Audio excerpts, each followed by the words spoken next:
Alright, guys, I'm back with another chapter. We are in Psalms, and it reads God's Ultimate Rule. A psalm written to celebrate the coronation of an Israelite king, but also written for the coronation of Christ, the eternal king. Author is David. We'll get right into it, guys. So, Psalms 2. Why are the nations so angry? Why do they waste their time with futile plans? The kings of the earth prepare for battle. The rulers plot together against the Lord and against the Anointed One. Let us break their chains, they cry, and free ourselves from slavery to God. But the one who rules in heaven laughs. The Lord scoffs at them. Then in anger he rebukes them, terrifying them with his fierce fury. For the Lord declares, I have placed my chosen king on the throne in Jerusalem, on many holy mountain. On my holy mountain. My apologies. So I'm going to say that again. That was Psalms 2, verse 6. For the Lord declares, I have placed my chosen king on the throne in Jerusalem, on my holy mountain. The king proclaims the Lord's decree. The Lord said to me, You are my son. Today I have become your father. Only ask, and I will give you the nations as your inheritance, the whole earth as your possession. You will break them with an iron rod and smash them like clay pots. Now then, you kings, act wisely, be warned, you rulers of the earth, serve the Lord with reverent fear and rejoice with trembling.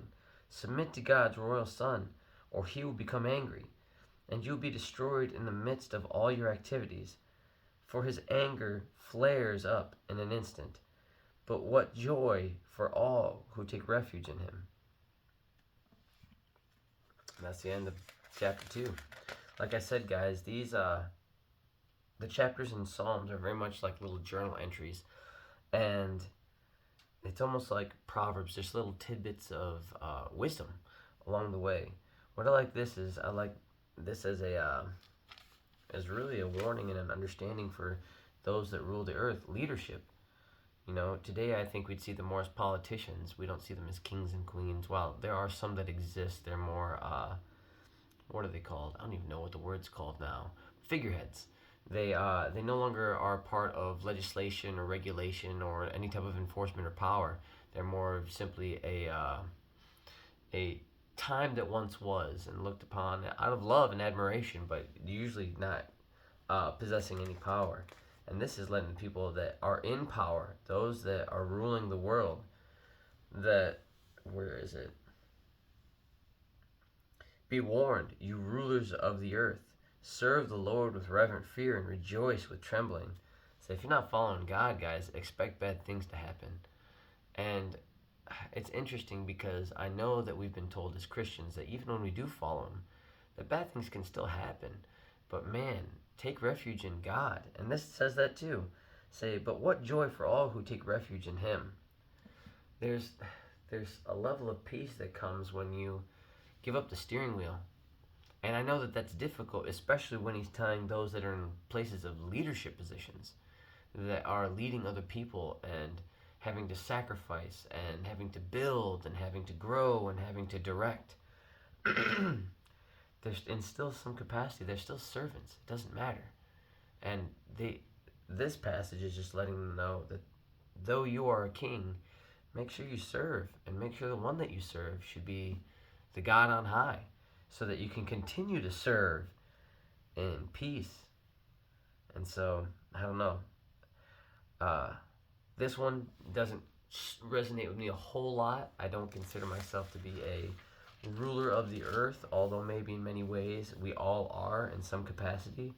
I know we have dominion over this place and over the small little kingdom that we do or do not have as far as my own household and things of that nature. And so I still think that there's practical application, and I lead my kingdom as those who fear the Lord and rejoice with trembling, submit to God's royal Son, or He will become angry. I don't want to see Him angry. I'm not going to lie. I'd rather not. I'm sure I disappoint enough to not want to see Him angry. So, in that, I hope that brought some Peace to you guys. Again, I just love reading scripture, even if it's something that doesn't resonate with me too strongly. And this is one that I would say particularly does. But that was Psalms 2. Tomorrow we'll read Psalms 3, where it reads, confidently trusting God for protection and peace, which I cannot get enough of that. But that'll be Psalms 3 tomorrow. Have a good night. God bless. And I love you guys. See you tomorrow.